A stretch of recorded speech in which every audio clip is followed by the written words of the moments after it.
Imagine this, you're sitting on a late evening train into London, the metro hums, your coffee in hand, and you glance at the lights in the tunnel thinking, what if I could swap this commute for a machine in my garage quietly churning out hundreds of euros while I sleep? Hi, I'm Sonia, and in the next few minutes I'm going to pull back the curtain on 25 small machines that are doing exactly that in 2025, machines so quietly powerful that most people don't even know they exist, yet everyday folks in Berlin, Milan, and Madrid are turning them into real income.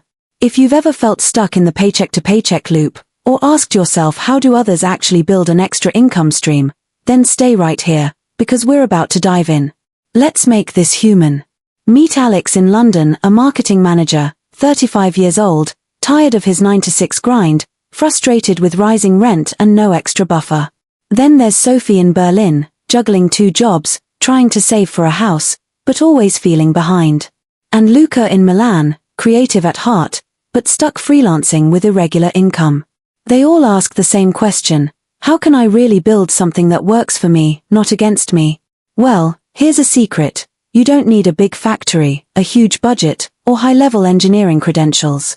What you need are smart machines, clever ideas, and the willingness to act.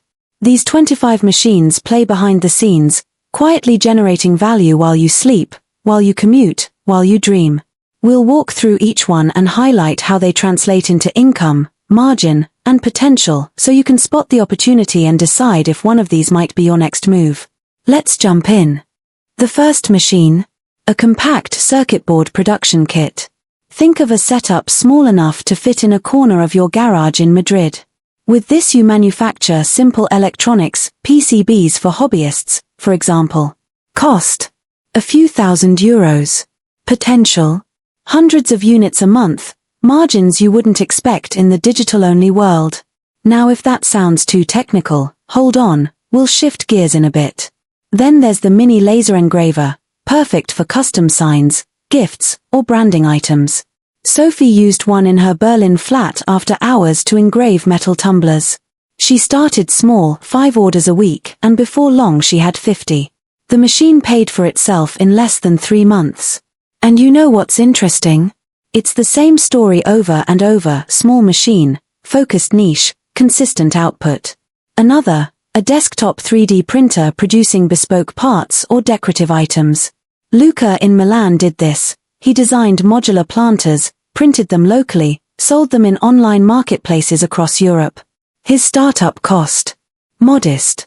His margin, surprisingly healthy because he owned production and shipping. But wait, I promised 25 machines, so let's speed up a little, but I'll highlight the patterns you should be watching. A compact CNC router for wood or acrylic signage ideal for small businesses wanting custom logos, cutting boards, and coasters. A bean-to-cup mini coffee roasting machine in a London basement, roast small batches, package, and local cafes by direct. A tabletop pick-and-place machine for producing LED signage kits for hobbyists. A vinyl cutting and heat press setup for custom tees and hoodies, low overhead, direct-to-consumer across Europe. A small-scale kombucha or craft brew setup for local farmers markets. An urban beekeeping hive kit just like some people are using in inner-city Paris or rooftop Madrid, producing local craft honey and beeswax products. A tabletop injection molding machine for small plastic parts, auto accessories, gadgets, specialty items. And so on, up to 25. What unites them? They're compact enough to be managed from home, a garage, or a small workspace. They target niche markets, custom orders, local to consumer, higher value than commodity. They have higher margins than mass production because you're the local maker, the premium supplier. They scale in layered steps. You start part-time, reinvest profits, build momentum. We all know the money struggles. The rising cost of living in European cities, rent in London, utilities in Berlin, taxes in Milan. Salary growth that barely matches inflation. The uncertain gig economy where you're always chasing the next contract. But a machine you own, producing value persistently, now that's a game changer.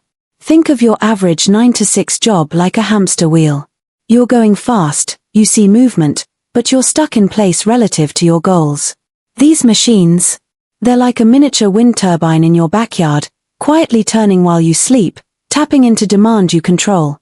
You still put in the startup effort, sure, but then you let it generate output, rather than you always being the output. Now, you might be thinking, great, Sonia, but what about cost? What about time? What about the complexity? We'll address that. And we'll highlight a few machines that are particularly low cost and super beginner friendly, so you can pick one today. Plus, I'll share the 2 biggest mistakes I see people make when they start these side hustle machines and how you can avoid them. So keep watching. Low cost, beginner friendly picks. The vinyl tee printing setup, very low entry cost, around 1 to 2,000 euros, easy to learn, high appeal in Europe for custom shirts. The urban beehive setup, small upfront cost, high local value, people love local honey, easy to position in farmers markets or online. The desktop 3D printer for accessories, a few €100 to start, and you can build a catalog, test items, iterate quickly. But here are the 2 biggest mistakes people make. First, overcomplicating the niche. They buy a machine, expect mass market, try to sell everything. That dilutes focus. Sophie made that error early on. She tried both tumblers and engraving and custom mugs and ended up overwhelmed. She refocused just on tumblers, streamlined her process, and profits rose. Second, underinvesting in marketing. The machine produces, but people need to know. Luca printed planters but had 0 local presence. Once he started using local Instagram hashtags, Made in Milan, Urban Gardening Italy, and partnered with a Milan cafe to display sample planters, his orders doubled in a month.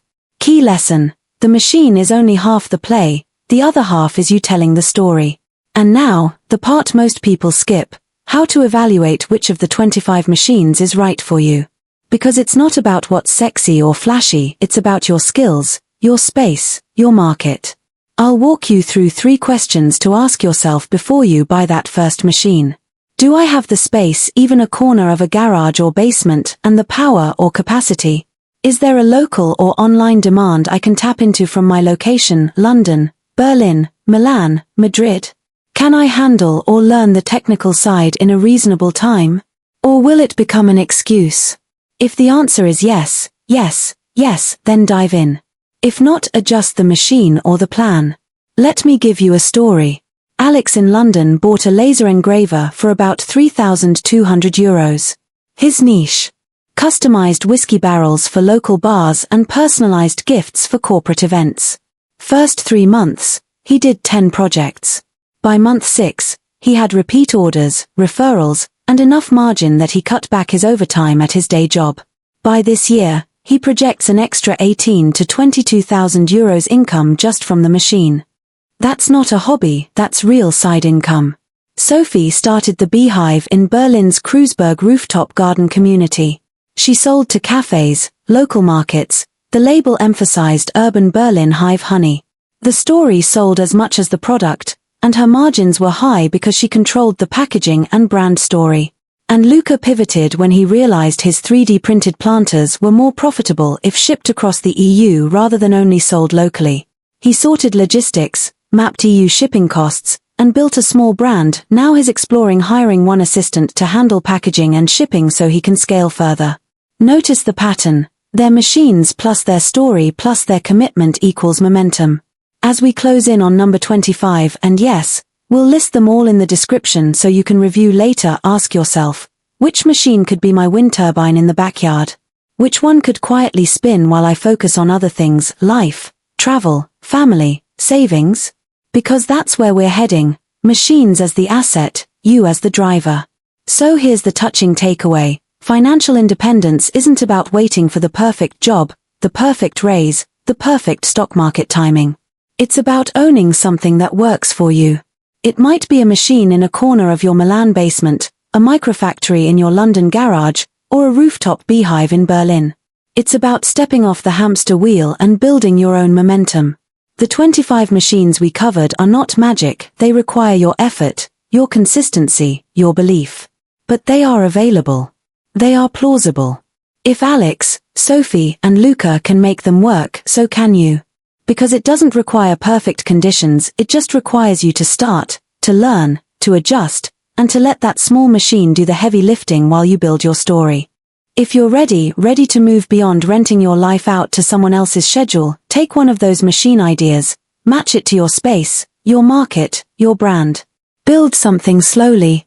Build something that pays you. Build something that belongs to you. If you found this helpful, and you want more actionable ideas around side income, machines, small brands, and European-friendly opportunities, subscribe, hit the like button, and leave a comment telling me which of the 25 machines you're most drawn to, or if you have another idea entirely. Let's build our future on our terms. Thanks for watching. I'm Sonia from Finance with Sonia. See you in the next video, and until then, may your machine spin quietly, steadily, and profitably. Cheers. This journey is built on strategy, consistency, and value. If my content helps you grow financially, there's a PayPal link in the description. It's not about the amount, it's the support that counts. Every bit fuels more value. Let's build wealth together.